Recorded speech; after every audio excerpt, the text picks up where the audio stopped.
morning and welcome to your Monday, August 5th market news update. Fear permeates across markets and incites mass sell-offs as a bad US NFP print gives rise to recession worries. Nasdaq plunges by 5% in early trading hours, reaching levels once seen before in April of 2024. The Japanese yen climbs to 7-month highs, capitalizing strongly on the dollar's shortcomings. Money market participants price in 60% for a 50 bps rate cut at September meeting. The Reserve Bank of Australia is set to convene and deliver its August rate decision in tomorrow's early Asian session. Japanese stocks plummet by over 12% in today's session alone, recording one of their worst performances ever. Finally, gold rally pauses near the $2,430 level as investors opt for a risk-on approach. That's all for now, and thank you for watching.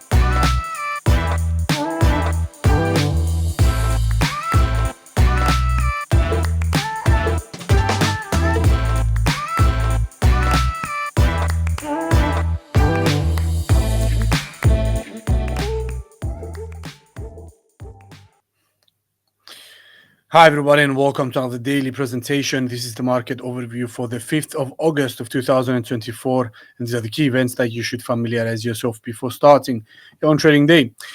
Now the first and sole topic of the day is going to be about the mass sell-off of equities across the globe and the rise of recession worries across the United States most specifically, which take the center stage and at the end of the day lead to this global stock sell-off. So the greenback fell to its lowest levels in almost 7 months early in today's session, Monday session, extending its fall in a sense from late Friday afternoon, where we saw the July's bad NFP print, the non-farm payrolls data, sparking a strong wave of negative momentum and darkening, in a sense, sentiment for riskier assets. So it is not only stay at more specifically equities. This kind of sell-off has been observed in many other asset classes, commodities markets as well, crypto as well, bond markets as well. So pretty much a fear of a US recession drags pretty much everything down. So more specifically, let's talk about the NFP print. So the data showcased that the United States economy managed to add only 114,000 new jobs in the month of July, which was well below the 175,000 expectation. We saw wage growth stumbling yet again for another month, but more critically so, we saw the unemployment rate unexpectedly rising by 0.2% to the 4.3% level, which is the highest level it has reached since 2021 amidst the coronavirus pandemic. And this event alone sparked a wide-reaching overreaction across all asset classes. Now, markets interpreted this data as the first clear-cut signal that there is cracks in the labor market's efficiency and the United States employment market is loosening up its stance and its tightness.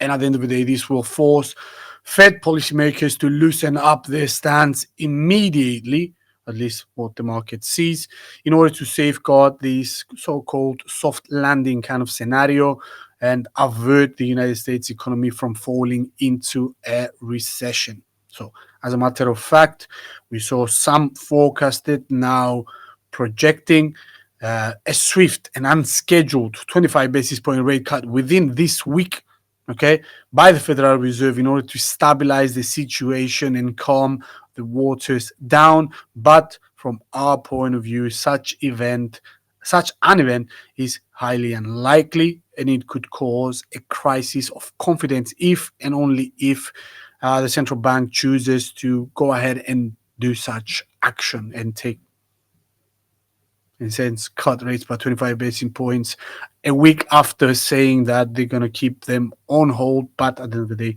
signaling that the start of the uh, looser financial conditions cycle is going to begin in September. Now, currently, we see Fed funds futures probabilities and estimates from money market participants pointing towards 125 basis points of rate reductions from the Federal Reserve for the remainder of the year, which is double than what they have projected prior to the NFP print. So 75 basis points were expected, 3 cuts of 25 basis points each were expected prior to the NFP print.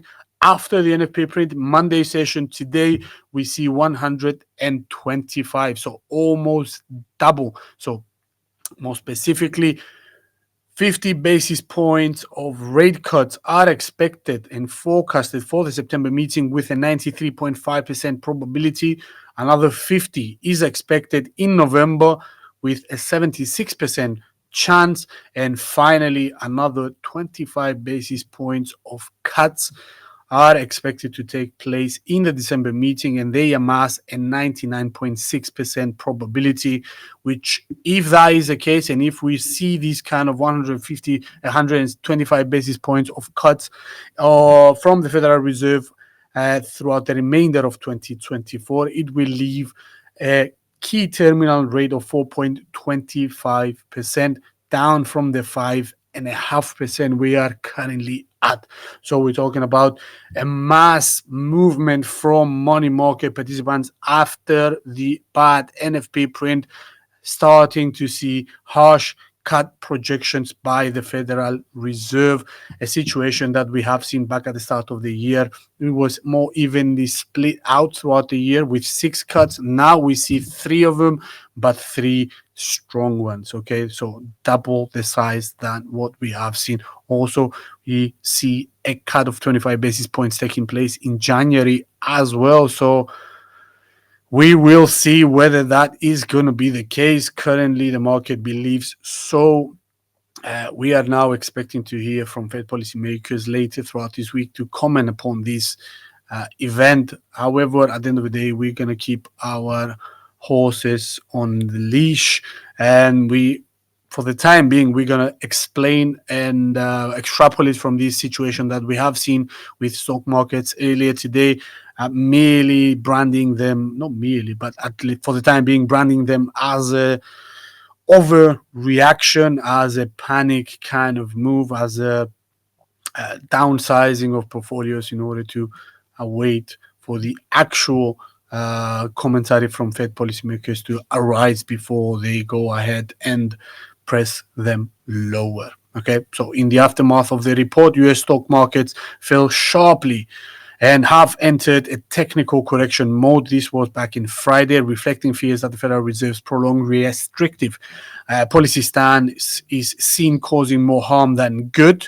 And now investors are fleeing en masse from equities, and sharp declines in bond markets were also observed, reflecting these very recession worries that the US labor market has shown its cracks, and more cracks are expected to be seen further onwards. That is the rationale from money market participants and economists alike. That's why we see these sharp corrections or sharp pullbacks or sharp retracements in equity markets. Now, the fiasco, however, has continued in today's session, where we saw a broader mega cap stock sell-off deepening and spreading across international markets, causing severe equity contractions, more specifically in the United Kingdom, France, Germany, pretty much all of the European nations, in Japan as well, Australia as well. Not something particularly harsh has been observed in China, but maybe this is going to come into action later on. Now, more specifically, talking about sharp contractions, we have seen Japanese stocks behaving kind of erratically and wiping off almost 15% of their value within this session alone, and more specifically 18% was the maximum that we saw them dropping within 7 hours. This has been the sharpest fall of Japanese stocks since 1987, if I'm not mistaken, or possibly the harshest fall we have seen ever. The Japanese stocks falling at this kind of pace, or at least kind of rapid pace. So the implications are definitely severe, and we will see whether this kind of move is going to be treated as a deep buying opportunity, whether the move has been edged much more quicker than it was supposed to. Again, too early to say. So we're going to finish off by saying, so a sea of red in global stocks, somewhat moderated near the European session open earlier today. However, many investors may be using this event as a deep buying opportunity, short-term deep buying opportunity, and capitalize upon this rebound rather than an actual strategy for the long term. And we have to know that technicals actually at this point in time do point towards more carnage to be seen for the remainder, for the rest of the session, and possibly the week to come. So not good news for equity investors across the globe. We will see how the United States traders or United States markets will behave at the market open later on today. Not many hopes are expected, but yeah, we will see. For the time being, we're going to leave it here. Thanks for watching, guys, and we will catch you on to tomorrow's session for hopefully another brief update. For the time being, take care. Bye-bye.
Hi everyone and welcome to the earnings season section.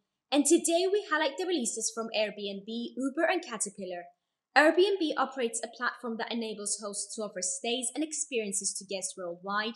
And albeit owning no property, it is the second largest company in the hotels, resorts and cruise lines industry according to market capitalization.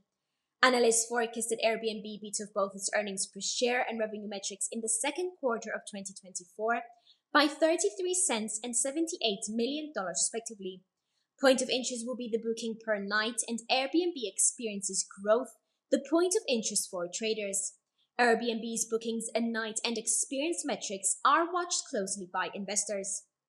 Uber provides a range of transportation options such as ride-sharing, car-sharing, rentals, public transit, taxis, and other modalities to consumers in the United States, Canada, Europe, and Middle East, and is the leader of the passenger ground transportation industry according to market capitalization metrics.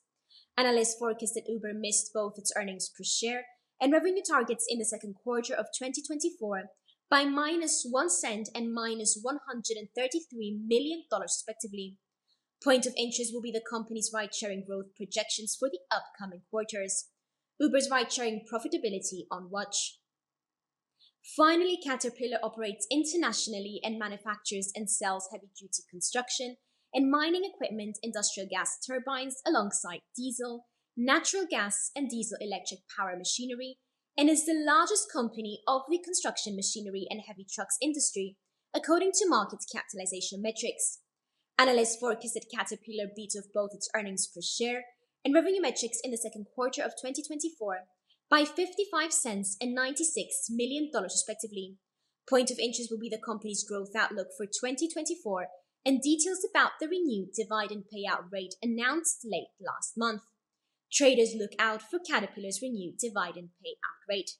That's all for now, and thank you for watching.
Rachel, okay, lots of people still joining. Okay, that's good.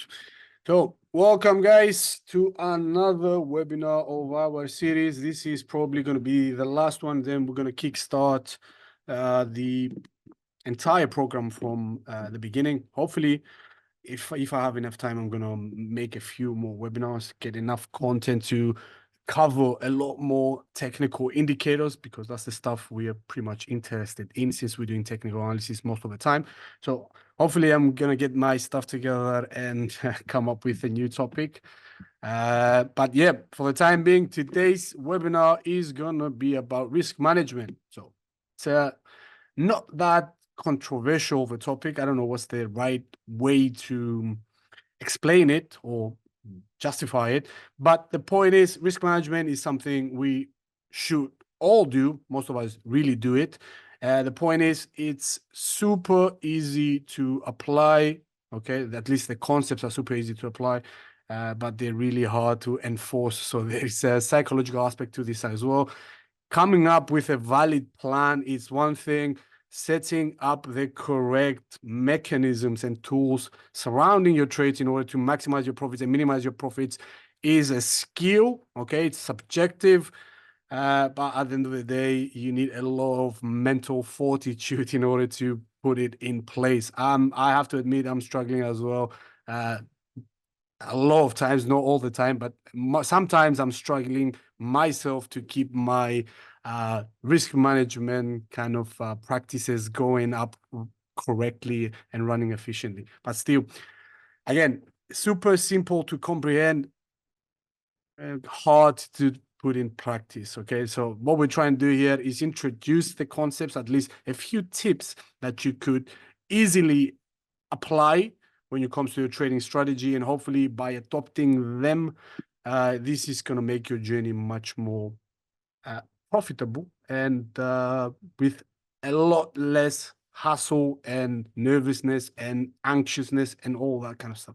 Okay, so this is going to be pretty simple, pretty basic, because the basics are pretty much all you need when it comes to risk management. Okay, so without further ado, let's get started. Okay, I see people still joining in. Let's make a start, and those that do have questions, please let me know as we go forward. Okay, so risk management is today's topic. This is a small risk warning and a disclaimer. I'm not going to go into this. You can please, if you like, read this at your own time. The underlying point here is that we're not providing any sort of investment advice. This is purely for educational purposes only. Okay, so before we go into the actual, before we go into the actual risk management or risk management tips and techniques, let's view something that is going to be essential when it comes to your trading journey. Okay, understanding what kind of orders are out there, how to apply each and every one of them depending on the situation. Okay, so I managed to come up with this kind of framework.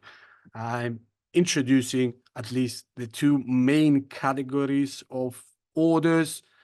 They're pretty similar, but they do have small differences that, again, you can use them at specific points in time and for specific purposes. But at the end of the day, pretty much each and one of us knows what an order is. Essentially, you file, push into the system your desirable or your expected let's say direction that you want to place your trade in. For example, either you go and buy something or sell something. Those are the two options. The third option is do nothing, obviously, but we don't include that as an option. So you can either buy or sell, but there is types of orders that you can use in order to not maximize your trades, but let's say make your life a little bit more easier and much more sophisticated or controlled, whatever that is. Okay, so definition of an order. So an order is practically the initiation or termination of a trading position. Okay, you either buy or sell something. For example, if you buy something, you kind of need to sell it in order to make money. If you sell something, you need to buy it later on in order to close the position, cover the position, and make money or have a small loss, whatever that is. Okay, so it's the order to start or stop trading practically for any given position. You could start by buying or selling a trading instrument. That will be the initiation of the position. Okay, obvious stuff. Apologies if this is boring, but we need to cover them. So while its termination will be closing the existing position that you have opened previously. Again, orders are distinguished into two categories. Again, this is my way of conveying this kind of information, passing it onwards. So distinguished in two categories, irrespective of the directions, whether you're buying or selling, the same thing happens. Whether you're opening a position or closing a position, but they depend on the time frame of their activation. Okay, so we have two branches here. Gonna keep it simple. We have market orders and pending orders. Or someone might say limit orders. Pretty much the same thing. So market orders are essentially the initiation of the position at the current market price, hence the name market orders. So you're getting the price that that is currently available in the market. Okay, so market orders are orders that initiate or terminate a position instantly. Okay, notice the first small asterisk, put an asterisk there. So instantly, excuse me, it's a direct order to start trading in the market, hence the name market order. So you get the position at the current point in time. So the main characteristic is that you enter or close the position immediately. Okay, so in other words, you simply trade an instrument at the current market price with the push of a button. Okay, we're not going.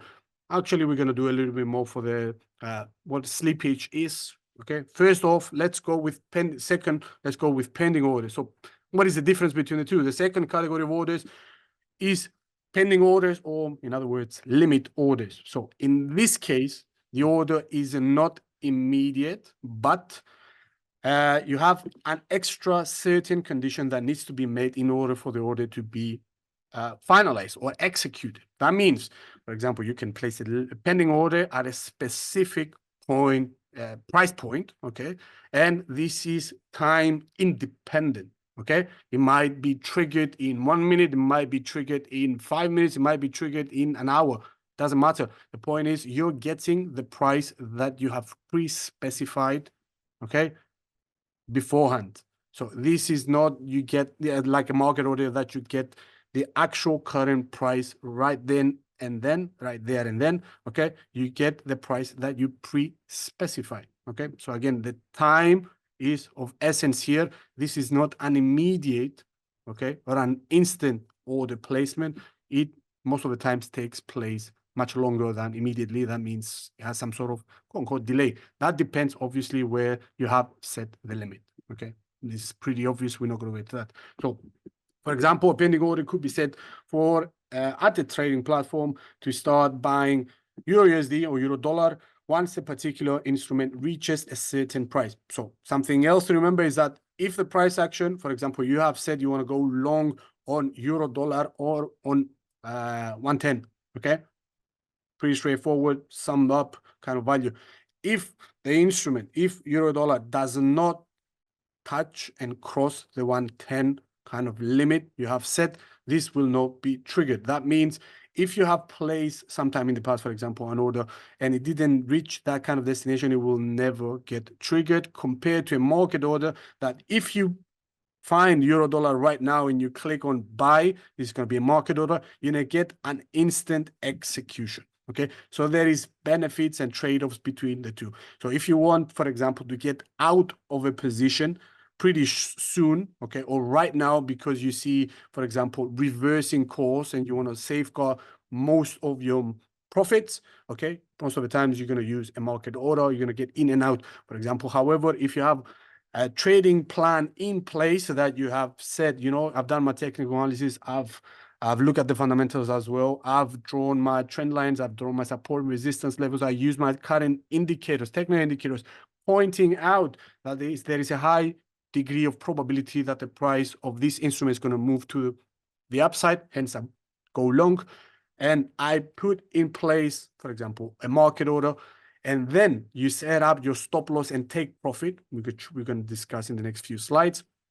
Those the stop loss and the the take profit are both pending orders, or in other words, the limit orders. There is a preset level that you need the price action to touch or cross, okay, before they get executed. Okay, so if you have this kind of approach when it comes to setting up take profits and stop losses, which is essentially what you're gonna see that we not suggest, but this is what most traders do.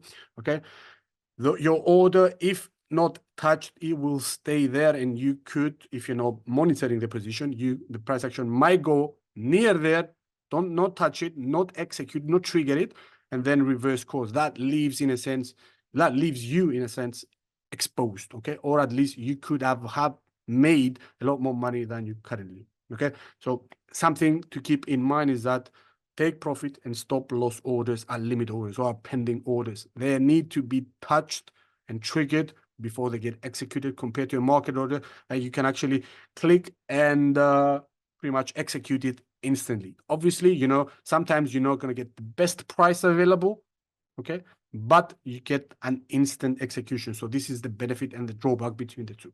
Okay, so instantaneous execution, market orders, whereas precise and strict kind of limit orders has the different benefit there. Okay, so you go for precision or you go for vagueness. Some way of conceptualizing might be this. Okay, so enough about orders. Let's move on to if not, but basically take profit and stop loss orders are the name of the game when it comes to the most basic way of applying risk management tips and tricks and techniques to your trading. Okay, so the name of the game is this, and we're going to discuss the benefits and what it is. Okay, so a take profit order is a limit order or a pending order that specifies the exact price at which to close out a position for a profit. Okay, if the price of the security does not reach the limit price, this is not going to get filled. Okay, and I've experienced this many times in the past. That's why you need to keep track on what's going on with your orders. Okay, placing faith in your assessment is one thing, and adjusting accordingly at what the market hits you with is another thing. Okay, so there is good and bad between the two. So we're gonna get a middle ground there. Okay, so why do traders use them? Most traders use take profit orders alongside stop loss orders to manage their positions. Okay, risk management. Okay, so if the instrument price rises to the take profit level, then the order is executed and the position is closed for again. Okay, so let's assume that you place a long order, for example, to buy WTI crude oil at $80 per barrel. Right after buying the commodity, you place a take profit order at the $84 level. You've done your analysis, you've done your technical stuff. 84 seems a reasonable enough level for me to have a take profit on, because depending on my risk reward ratio and risk management kind of appetite, I've decided for the 84. Okay, so if WTI does raise above the $84 per barrel level, your position will be executed. And obviously, if you went long and you have a take profit order above it, which is always above it, the analogous or the opposite trade must be taken in order to close your position. So it's going to be a sell, pretty much self-evident. If you go short and you have a take profit below that and it gets triggered or it gets reached, obviously a buy order is going to be automatically generated by the system, because you predefined that level as your exit target. So if you go short, you're going to cover it with long. If you go long, you're going to cover it with going short. Okay, again, simple stuff. So in this kind of scenario, $80 is the entry, 84 is the take profit. So we're talking about $4, divide that by 80, you're going to get a gain of 5%, okay, or $4 per barrel. So the reason why do traders use them? They are super easy to place and modify. You can, in a sense, again, not blindly opening up a chart, an instrument, and saying, oh, you know what, this is going to go long, without doing any sort of analysis or any sort of use of taking consideration into what the market is going through right now. By placing a long order and having a take profit is random stuff. If we start with the preconditions that you do your analysis first, you make a base case scenario, you come up with the highest percent of probability for you to go long or short, depending on the situation. Then if you do place a take profit and a stop loss order, you, in a sense, have what we call peace of mind, which is super important when it comes to trading. At least you have something to look out for, rather than opening blindly a position and leaving it open and just staying in front of the PC and sweat and say, oh, you know what, I'm going to exit now, or I'm not going to exit that. You predetermine a level beforehand and you have a target and you stick to the plan and see, okay, whether your assessment was correct or not. It takes a lot of confidence and patience to actually carry this whole thing out, to make an assessment and place your take profit and stop loss losses and abide by them and not change them as the whole thing unfolds. It's something, however, that pretty much all successful traders do. Okay, they do have take profit and stop loss orders. They have the mentality that it's just another day in the office. If it goes my way, good. If not, I'm going to recuperate some losses and then I'm going to move forward. Okay, so the reason why you use take profits from the beginning is to have a target after you have made your assessment. Okay, and this is curing, if you would like, or medicating, in a sense, this what we call this syndrome of itchy trigger finger, excuse me, that you stay on top behind of the screen and you watch closely every tick and every pip that goes up and down, and you just stay there and have unnecessary anxiousness arising. So this, by placing take profit orders, kind of cures partly this kind of syndrome. Okay, so in a sense, you do your scenario, you lay back and you see where it goes with you, rather than watching like a maniac the screen and watching every tick and being anxious. Okay, so it gives you ease of mind. Okay, the benefit here is not that much when it is not that much concerned with the monetary aspect of things, but it's more like a psychological benefit that you get from it. Okay, it eases your worries, kind of. Okay, so it also minimizes greedy or impulsive / over-optimistic decisions. That is certainly the case. So, for example, if you have you do your analysis and you expect to get a 30 or a 40 or a 50% gain from a specific instrument within a few hours time. I'm not saying that does not happen. It does happen occasionally, but most of the times those 30, 40, 50% are outlandish scenarios or projections or utopian views that you have as a trader when it comes to your strategy. Okay, by using a take profit, you in a sense come up with a reasonable target, okay, that you agree with yourself, because obviously this is subjective to your own liking. You place that there and in a sense avoid the scenario of going long and watching every pip that goes up and up and up and stressing where to get out. Okay,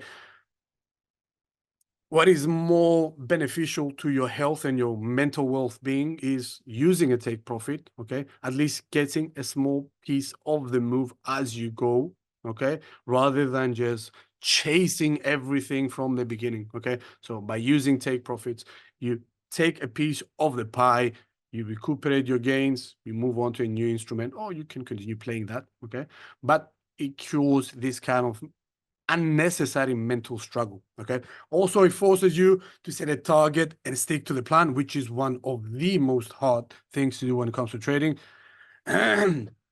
Okay, financial markets are a superbly dynamic kind of environment that needs, unfortunately, constant attention and mental well-being as well as mental fortitude. So it can get stressful a lot of the times, most of the times. So by using these super simple tools such as take profit and stop loss orders, takes off a little bit more weight from your shoulders. Okay, realize that at the end of the day, it's just a numbers game. It's a probabilities game. Sometimes you get it. Hopefully, you can get it more times than you're not. But still, coming up with a plan and sticking to it, it's super, super hard. This tool helps you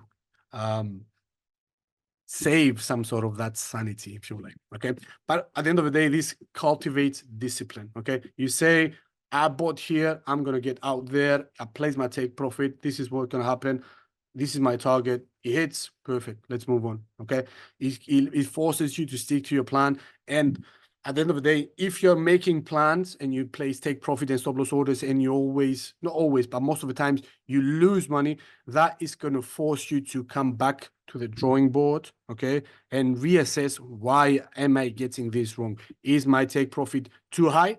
Okay, is it outlandish? Okay, is it too small? Am I leaving a lot more money on the table than I should? Okay, it forces you to come back. It gives you a data bank, okay, that you can go backwards. And this is what we're going to introduce as a concept going forward in these slides.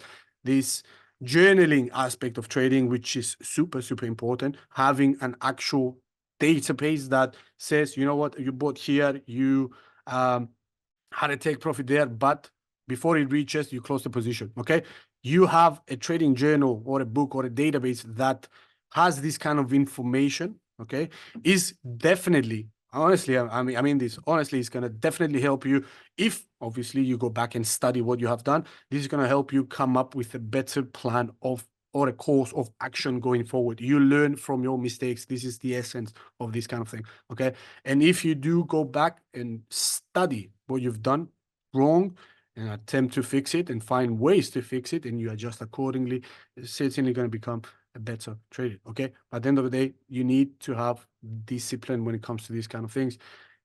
You need to get the enough confidence and not delusion. Confidence and delusion are pretty much run side by side.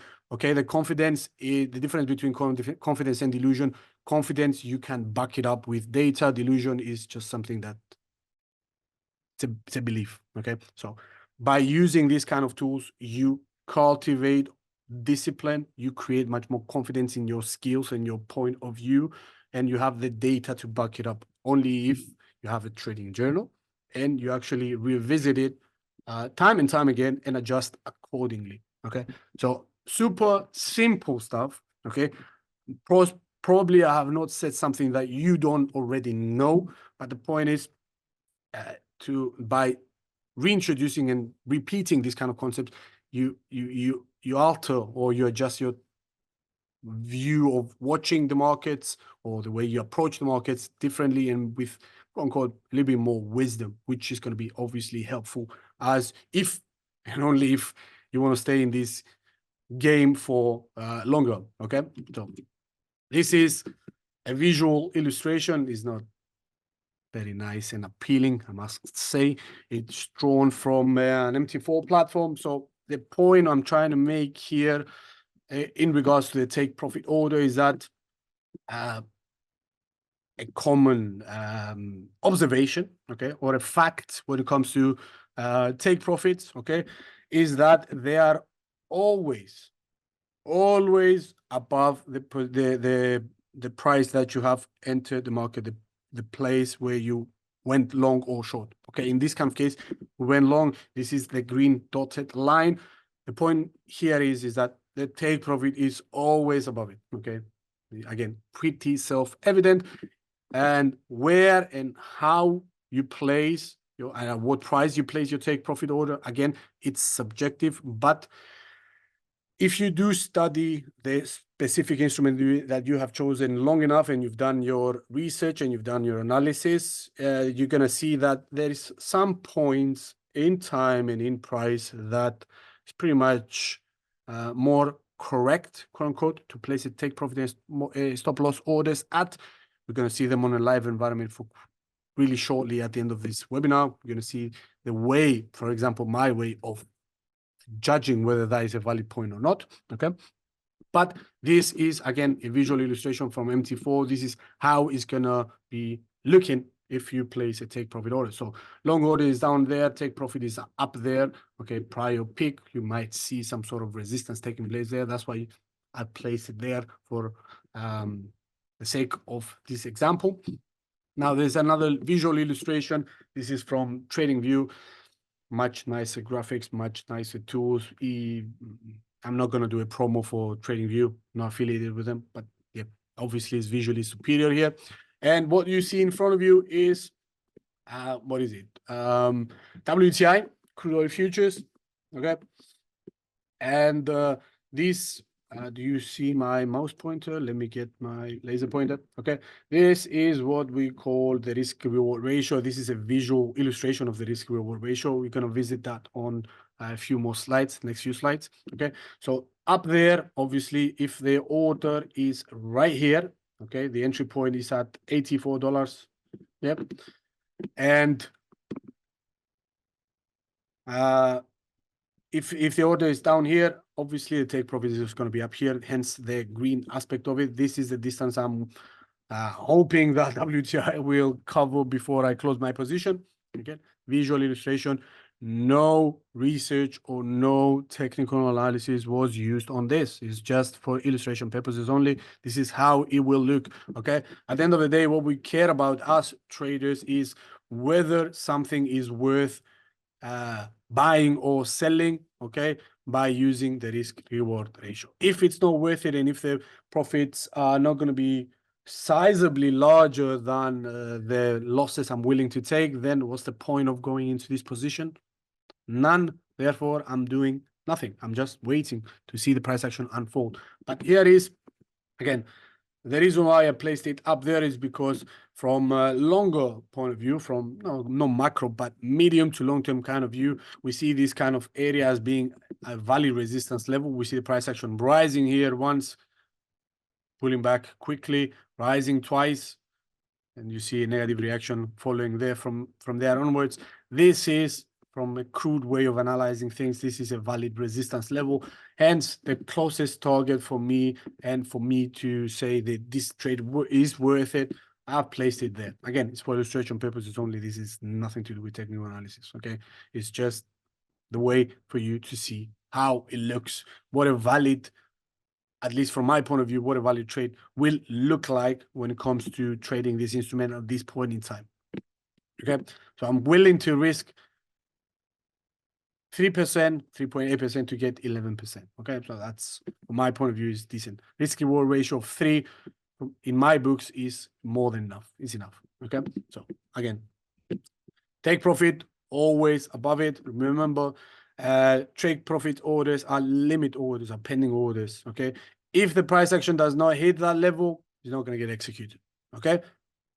Right. This is the whole point with take profit. But again, if my analysis points that I have enough confidence and high probability of hitting that level, this is where I'm going to put it. Okay.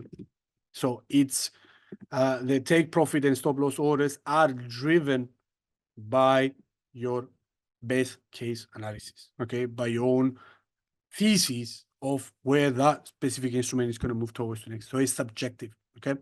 So you might have had a take profit order somewhere up here about the 91 level. Okay. Or if you see the price action failing, okay, to head towards that desirable level, and you see clear indications, not only from chart pattern formations or from the other technical indicators, for example, a crossover between these two lovely lines, okay, I would have said, oh, you know what, my scenario is seeing opposition right now. The probabilities for that, the ones I had, probabilities that the price action is going to soar to that level and hit that take profit are not here anymore. So the technical backing is not there. I'm willing to adjust my position and close it early with a small profit or a small loss, okay, and move forward. But the point is, this forces you to come up with a plan beforehand, okay? If you have the plan beforehand and you state out what you want to see, okay, in order for me to make money on this trade, and all these boxes are ticked, then you place your position. If you just blindly go long, much like this example right here, if you go long because you know it's worth it, okay, most of the times you're gonna find yourself on the opposite side of the trade and probably you're gonna lose money. Okay, so what we need to stress here is that you need to do your studying or your research first before coming up with a valid take profit and a stop loss. Okay, so this is not the way to do it. So stop loss orders, pretty much the opposite thing of take profit orders. Let's go and see the details. So stop loss order is an order to buy or sell a specific instrument once it reaches a certain price. Again, certain price, limit order. So a stop loss is designed as a limit to limit an investor's loss on a position. For example, setting a stop loss order is 5% or 10% or 2%, up to you. Below the price at which you bought the instrument will limit your loss to just 5%. Okay. If there is one thing more important than the other when it comes to take profit and stop loss orders, in my books, stop loss is much more important than take profit. Okay. Take profit I can judge. Stop loss, this is the one thing, since we, for example, I'm assuming that most of you guys are beginner or intermediate traders. Okay, hopefully you are pros as well. Kudos to you. The prime problem for novice traders or intermediate traders or pretty much any other traders is to deal with losses. Okay, so evidently, if you want to stay long in the game, you need to minimize your loss. You need to control this chaotic or unpleasant kind of situation from arising as much as it does, if it doesn't. Okay, so the best thing you can do is set up stop losses. If you're not willing to take profit, if you're not willing to take profit orders and eye the whole thing out, fair enough. I respect that. Okay, but when it comes to stop losses, I'm pretty we call vertical. Okay, I'm pretty straightforward. I think they are a must. Again, this is my own personal belief and view. They, in my world, are a must, because this is one thing you do need to control, your losses. Okay, and at the end of the day, whether if you place a stop loss order really near the current price and you see a volatile move that triggers it and you get stopped out and you lose money for nothing, and then the price action rebounds from there, yeah, you're gonna say, okay, damn it, I should have adjusted that accordingly. At the end of the day, what placing stop loss, what's the benefit of placing stop loss is that it forces you, and I know it sounds harsh, but it forces you to take for granted the fact that losses are part of the game. Okay, I have not met anyone yet that has placed orders and you got all of his positions and orders 100% in profit. I have not met that man or woman yet. Okay. So, given my past empirical data, I'm going to say losses are pretty much a common theme that everyone incurs. Okay. It happens to pretty much everyone. What separates the ones that the people that make a lot of money and they become millionaires or whatever that aspiration you have is, okay, what separates the profitable traders for the ones that are not, it's pretty much they are actively engaging, are committed to minimizing as much of their losses as possible. We're maximizing the gain. And again, this sounds like woo-woo, and I know that, or you're not saying something new. I understand that, but that is a fact. Okay, minimizing your loss is the only thing that directly influences whether you're going to stay long in the game or not. So this is the one thing that you should be doing pretty much at every single trade you place. Okay.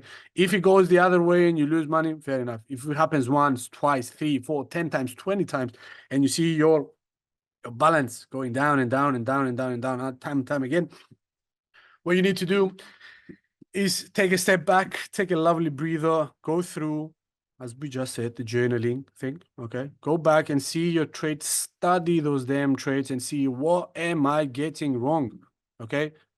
You're getting something wrong. You need to fix something. Is it because your stop loss orders are way too close to the price action and you're not allowing the price action to breathe in a sense? Or are you, for example, systematically not seeing what the market is telling you with the various technical indications and tools, and you go out and you want to be contrarian and you go long at the point where you should be going short?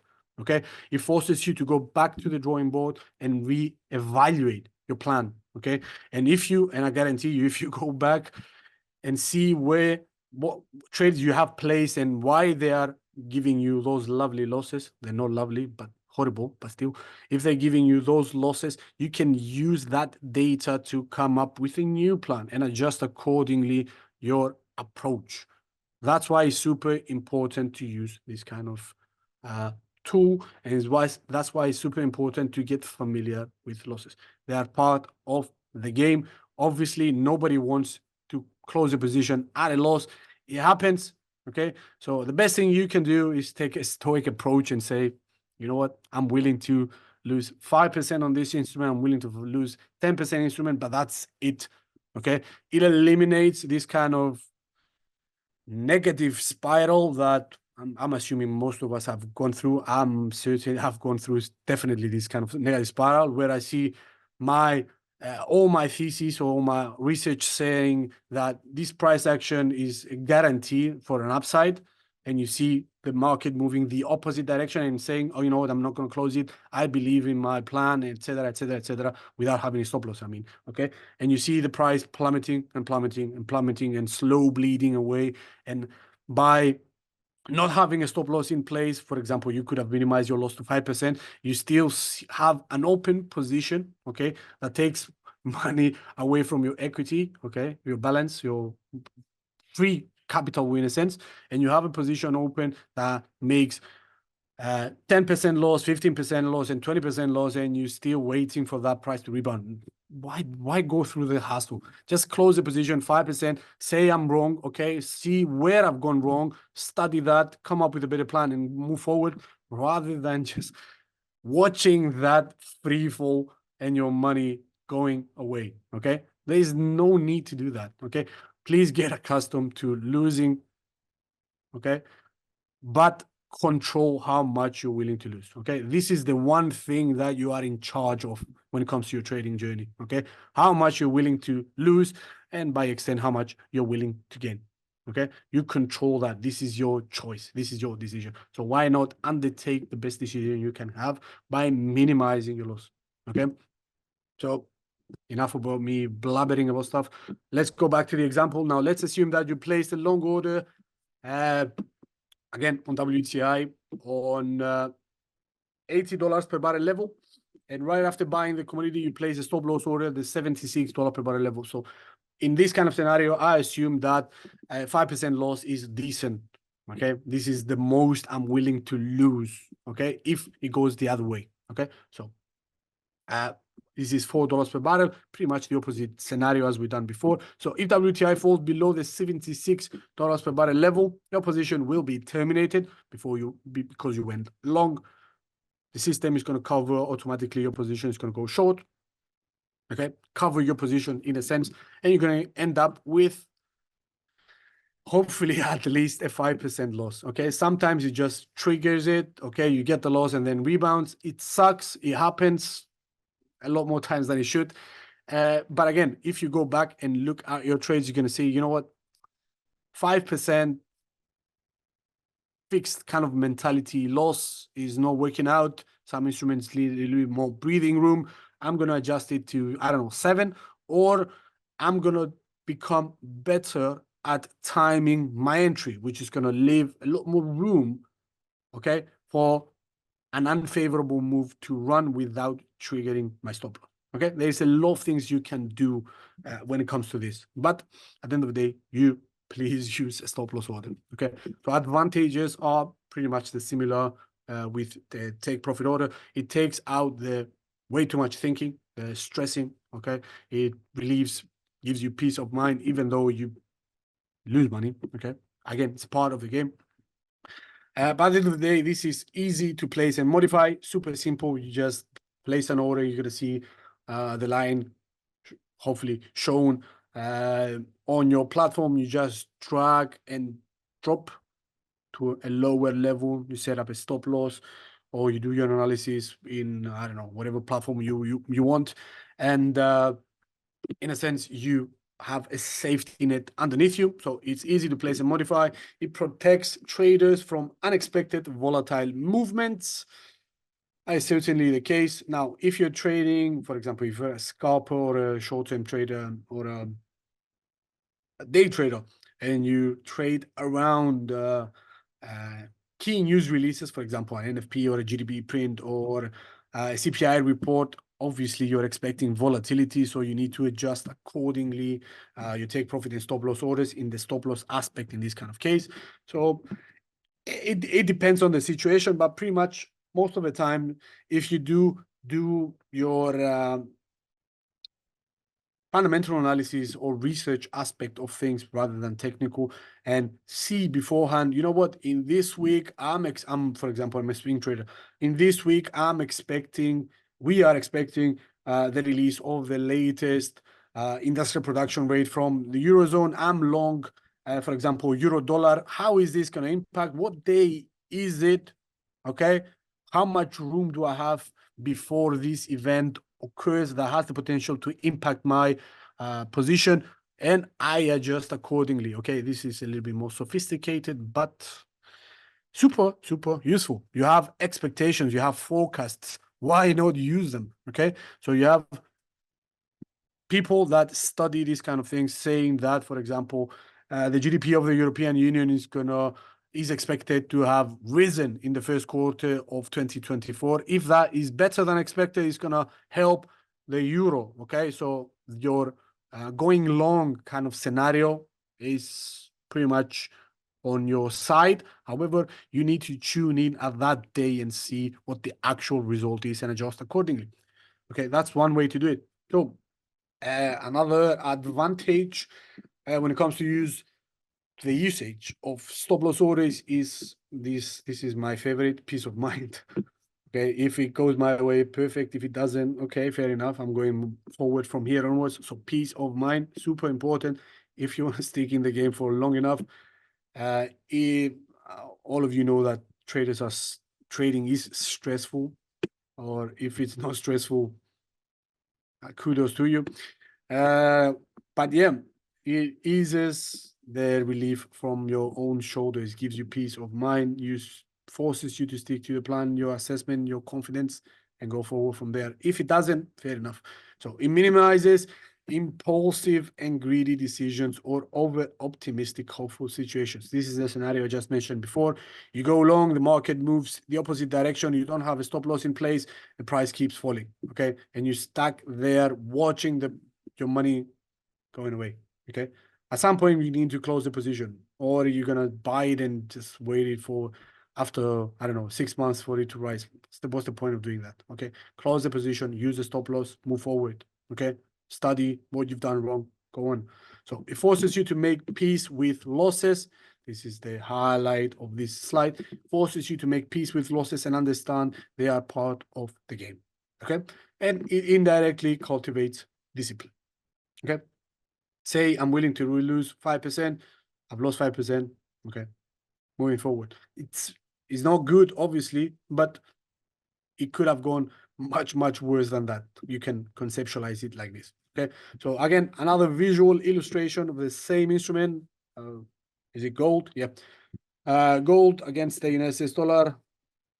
For example, you went long at the round and about the 1,880 level. For some reason, you have a risk appetite or a risk loss aversion kind of mentality of, I don't know, 3 or 4%. So set a stop loss at the, not even 3 or 4%, this fraction of a percent. So you place the stop loss order at the 1,870 level. Again, this is subjective. This is again for illustration purposes only. The reason why I've provided this slide here is for you to see that stop loss order is below the price that you have entered the market. That's pretty much it. Okay, has nothing to do with technical analysis, nothing to do with studying what the market is going through right now. Is just for visual purposes only. Plus it's outdated, so what's the point? So another one example here is for Tesla, for example. And what do we have here? Again, it's a visual illustration of the risk reward ratio. And we have a small tendency or leniency or I don't know, preference for losses. So 11% loss is kind of sizable for some people, with risking to get a 30% gain. So again, risk reward ratio 2.5. Okay, decent, very nice. Some people like less, some people like more. I'm somewhere in there. 2.5, 3% is more than enough for me to get out of bed or get in front of the PC to start trade. So again, this is for visual illustrations only. No sort of analysis was done by using this. Okay, it's just for you to understand. Okay, what we mean by take profit and stop loss orders and the risk reward ratio, which is what we will be discussing right now. So stop loss, take profit, perfect. Okay, super easy stuff.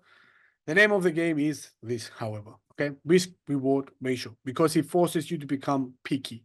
Okay, and picky sounds bad, but in this kind of case is pretty much good. Or what's the equivalent, the nice way of saying picky? I don't know. Optional, no optional. I cannot come up with a name right now, but you get the idea. So it forces you to say, you know what, this is not worth it.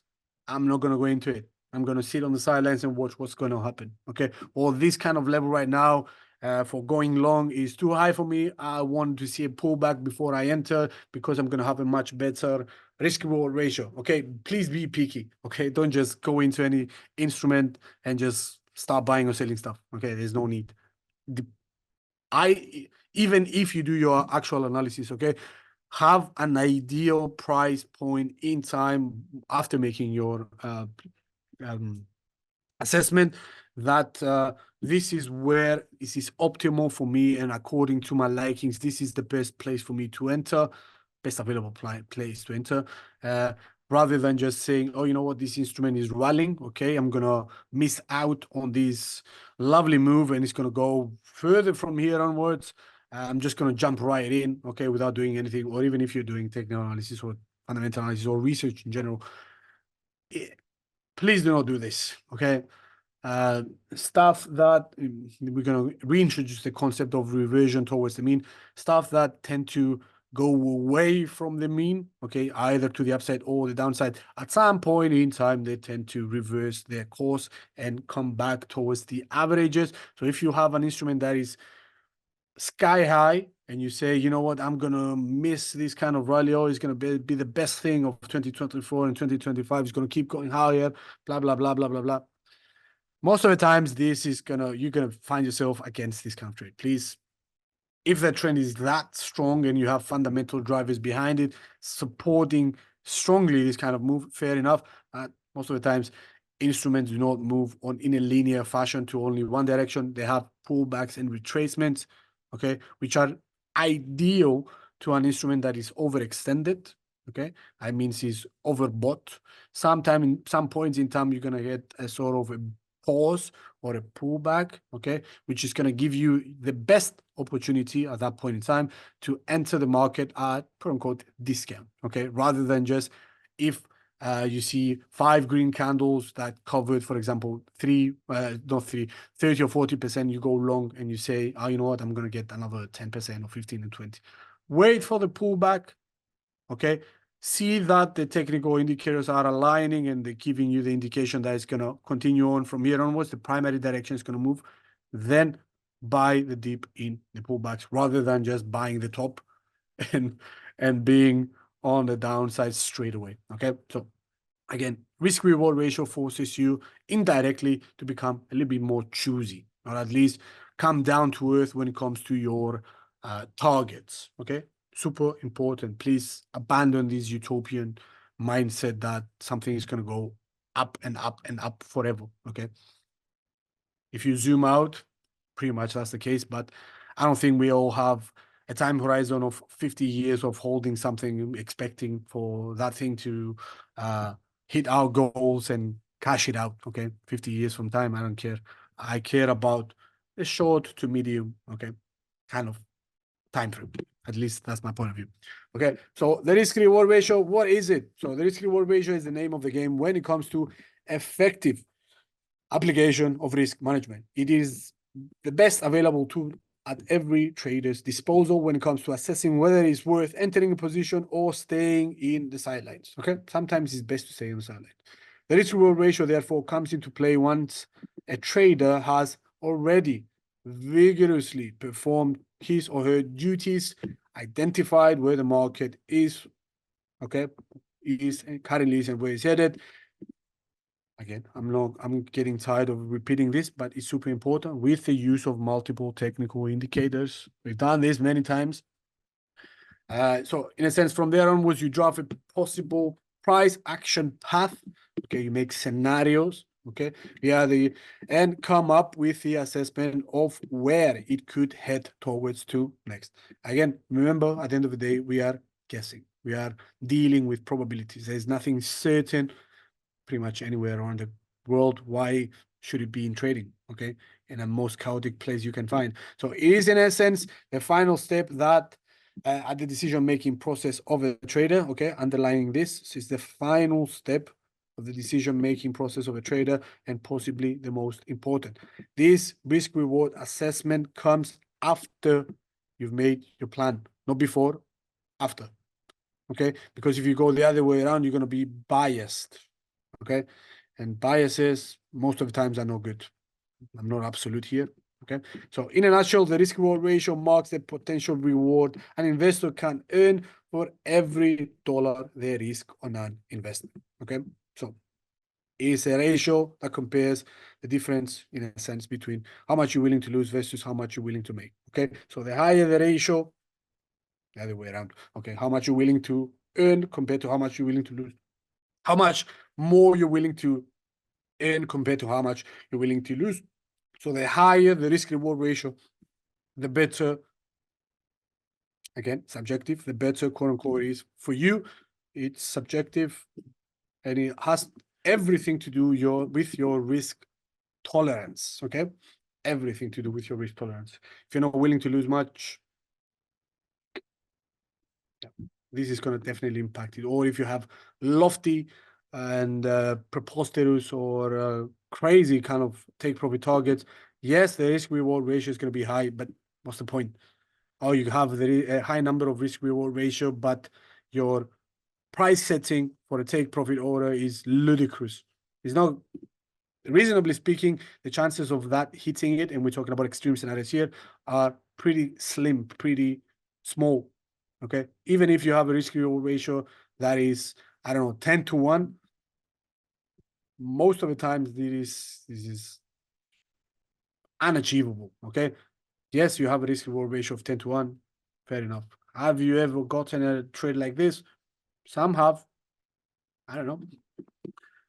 But yeah, at the end of the day, please become realistic. Please come down to earth. Don't have these kind of utopian visions. So the risk reward ratio marks the potential reward an investor can earn from every dollar they risk on an investment. Many investors use the risk reward ratio to compare what they expect to earn from investing with the amount of risk they must undertake to earn these results. And the must is because you are pre-committing yourself to a stop loss at a specific level you have below the current price action. Okay, assuming that you have digested the fact that if the price action is going to move the other way, you're going to lose money. You place a stop loss. That's why we use the word must here. Okay, which is not guaranteed, but if that scenario arises, you're going to be covering your bottom, and you're going to have a lot more chances of staying in the game for longer. So a setup with a risk reward ratio of 3 to 1 or 1 to 3, depending on what you want. Suggest an investor is willing to risk $1 with the prospect of earning 3. Okay.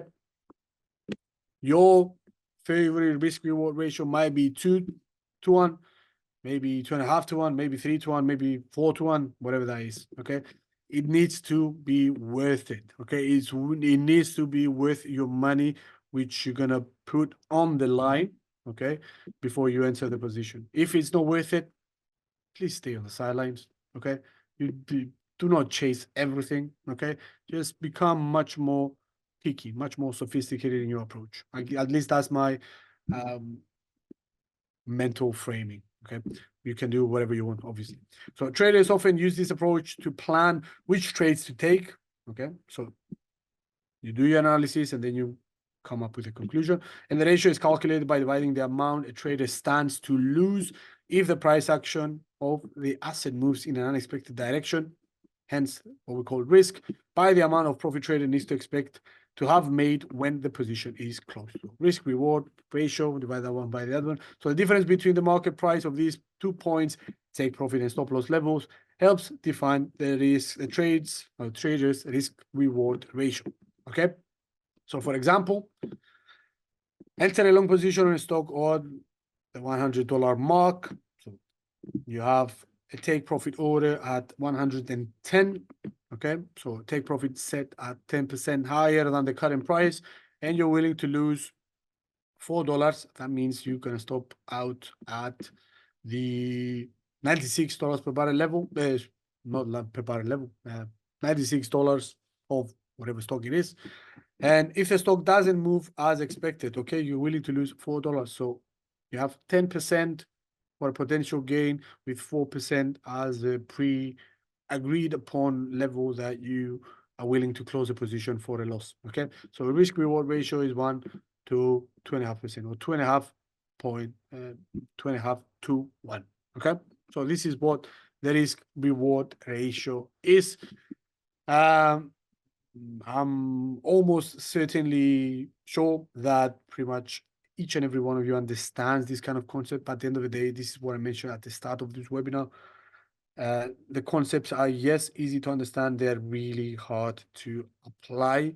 And the fastest way for you to come in terms with your, not future, but your trading journey is to start enforcing. Yes, I'm using the word force. It's harsh word, but yeah. And to start forcing yourself to comply with these rules that you have pre-selected and placed upon yourself. Okay. So by, for example, using a stop loss or a take profit order, is gonna create this space or area or mentality of discipline that if you do pre-program yourself to say, you know what, I'm willing to lose this much and I'm willing to make that much, and I'm place take profit orders and stop loss orders, and I keep them intact and see how the whole thing unfolds and trust the process. Do it long enough, it's going to become automatic. And it's going to definitely help you stay in the game for long enough. And again, if you're continuously losing money, please go back and look at your previous trades. Okay, study what has been done wrong here, because there are clear things that you can distill, clear information or clear lessons that you can distill from looking at your past trades. Okay, please communicate with each other or some other people that you find in forums and chats, and communicate your trading plans and journey with others to see what they're doing, what are they doing wrong, what are you doing right. Combine this information and come up with a better plan on approaching this. Okay, we know, unfortunately, we cannot go into much more detail because we're running out of time. We have actually run out of time quite some time now. Uh, but yeah, journaling is something that is super helpful. Revisiting your past mistakes, going back to the drawing board and looking at closely where you've gone wrong, fixing that is definitely super beneficial. Abiding by these quote unquote rules that you agree that you're going to be undertaking, take profit and stop loss orders. These are super simple stuff and easy to apply and use in your day to day. So please go ahead and do that. Protect yourselves at all times by using this kind of principles. And again, there is many other stuff and tools and techniques that you can use. But if you don't master these simple ones, the other ones are gonna go on top of your head. I'm assuming you might catch them, but I'm saying please do the basics, the fundamentals first, and then do the more quirky or extreme kind of risk management procedures. Okay. For example, something else I failed to mention in this kind of webinar is, for example, portfolio allocation.